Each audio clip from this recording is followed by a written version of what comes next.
Pesantren adalah tempat lembaga yang mendidik orang dari mulai terbit matahari sampai tenggelam matahari. Dari mulai terbuka mata bismika Allahumma ahya wa amut sampai alhamdulillahilladzi ahyana ba'da ma amatana wa ilaihin nusyur. Oleh sebab itu semua ulama yang balik mendirikan pesantren, belajar di Makkah, di Masjidil Haram, tamat kitab, balik ke Jawa Timur mendirikan pesantren namanya Tebu Ireng. Tebu Ireng. Ireng itu apa? Black, hitam. Tebu Ireng. Tempatnya orang hitam, pendekar, penjahat, perampok. Dirubahnya tempat itu menjadi tempat baik. Itulah pesantren Tebu Ireng. Yang mendirikannya Mbah Hasyim Asy'ari, pendiri Nahdlatul Ulama. Belajar di Makkah, belajar, balik ke Bukit Tinggi mendirikan pesantren. Itulah dia pesantren Canduang, disebut dengan Inya Canduang, namanya Syekh Sulaiman Ar-Rasuli. Belajar di Makkah, balik ke Jaho, itulah dia Inya Jaho.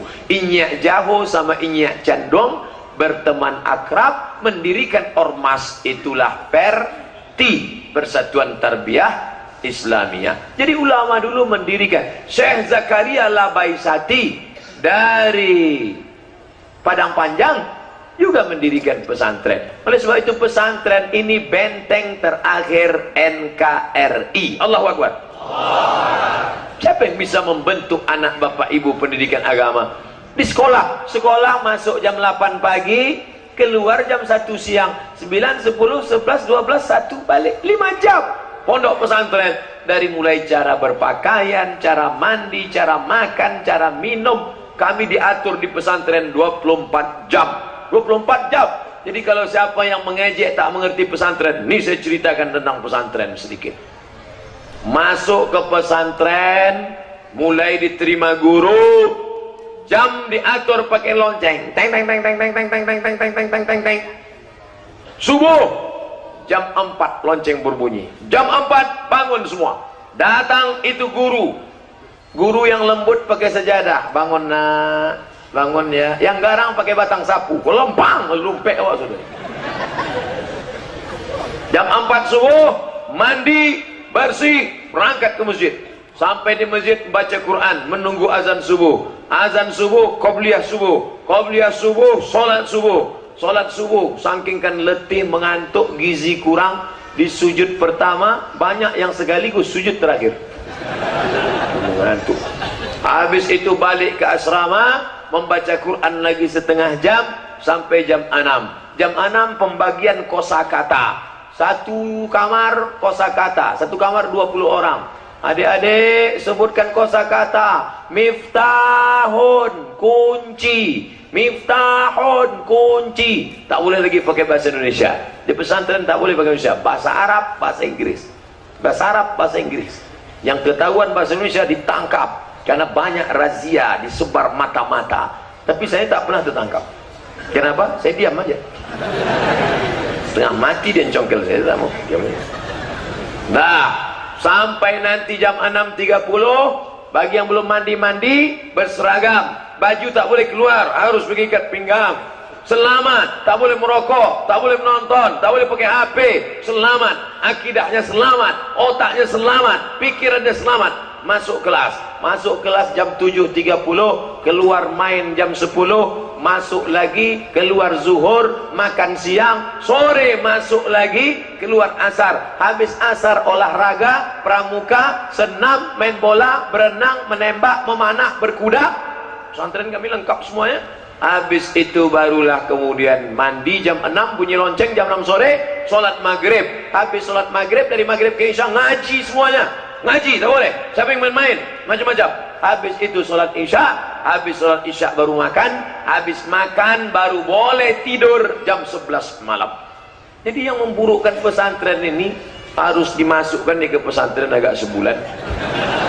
Siapa yang buruk-burukkan pesantren, mari kita masukkan dia ke pesantren, biar dirasakan ya bagaimana di pesantren kita perlakukan dia. Maka tidak ada yang bisa menyelamatkan anak-anak kita dari serangan narkoba, dari serangan internet, dari serangan TV, dari serangan globalisasi. Benteng terakhir adalah pondok pesantren. Daftarkan anak Anda ke pondok-pondok pesantren. Pondok pesantren. Yang sudah mendaftarkan anaknya pesantren, bagus. Dr. Mustafa Umar, tamat dari pesantren Gontor, Jawa Timur. Tahu Dr. Mustafa Umar? Pesantren Gontor. Dr. Mawardi Muhammad Saleh, pesantren Darun Nahdoh, Bangkinang. Buya Bahtiar Daud, pesantren Inyak Canduang Sulaiman Ar-Rasuli. Sebutlah ulama-ulama besar itu, pasti tamat pesantren. Sebutkan siapa nama ulama besar di Riau, pasti tamat pesantren. Pesantren lah yang membentuk mereka. Ustaz Somad, saya tak tamat pesantren. Tadi Ustaz cerita tadi pernah di pesantren setahun. Jadi Ustaz lari? Enggak, studi banding. Saya tak tamat pesantren. Andailah saya tamat pesantren, pasti saya sudah jadi ulama besar, sudah doktor, saya sudah kiai. Tapi karena tak pesantren, itulah us saja titelnya. Tak pula sampai habis. Orang lain itu kan hebat-hebat. Al-Mukarram Dr. Mustafa Umar, Al-Mukarram Syekh Mawardi Muhammad Saleh, Al-Mukarram. Mereka tamat pesantren, ada barokah ilmunya. Kalau tak tamat, itulah LCMA, lagi cemas menghadapi apa ama dan ama-ama. Makanya kalau mau selamat anak kita, tamat pesantren. Keponakan saya sekarang kelas 6 SD, saya sudah mulai survei nanti ke pesantren mana nih mau kumasukkan. Bawa anak yang kelas 6 SD sekarang, hari Sabtu hari Ahad, bawa dia ke pesantren. Jangan paksa, kau mesti masuk pesantren. Kalau tak masuk pesantren, kuserahkan ke panti asuhan. Jangan. Bawa, hari Sabtu ini kita jalan ke sana ya nak, jalan supaya dia nengok. Nanti setelah tengoknya, adik mau yang di sinilah, mau yang di sinilah, tengok pesantren. Ada pesantren Gontor 7 di Rimbo Panjang. Ada pesantren Gontor 14 di Siak cabang Gontor. Ada pesantren Lirboyo, ada pesantren Tebu Irang, ada pesantren Tahfiz Quran, ada pesantren di Harau, pesantren Cendikia, pesantren Al-Kausar, pesantren Babu Salam, pesantren Darul Hikmah, pesantren Darul Najah. Jadi yang memburukkan pesantren, saya tak tahan jauh-jauh. Ibu kalau sudah menyerahkan anak ke pesantren, jangan lepaskan dengan tangisan. Saya dulu dilepas di pesantren tak ada menangis, karena kalau dia menangis kita lebih menangis. Jangan. Kau belajar sini. Aku ingin kau berhasil jadi orang macam Dr. Mustafa Umar, macam Dr. Mawardi Muhammad Saleh, macam Dr. Dasman Yahya Ma'ali, macam Dr. Profesor Dr. Ilyas Husti. Ini jangan sampai keluar pesantren. Belajar. Setelah ibu di tengah jalan, baru minta berhenti sama bapak. Berhenti sebentar bang, aku mau menangis di pom bensin itu sebentar.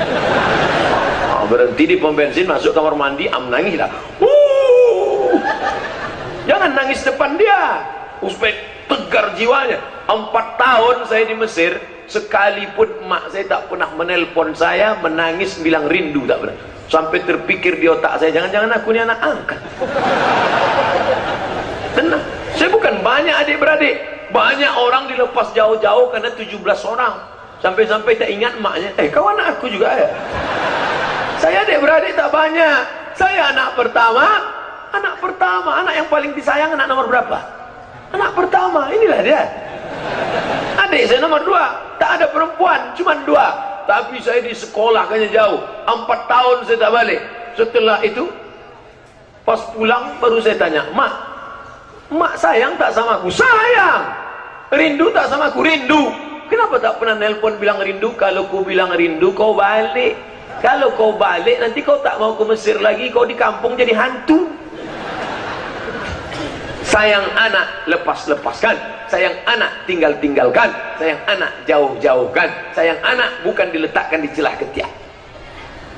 Banyak orang sayang, bukan begitu cara sayang. Maka pesantren adalah benteng pertahanan kita.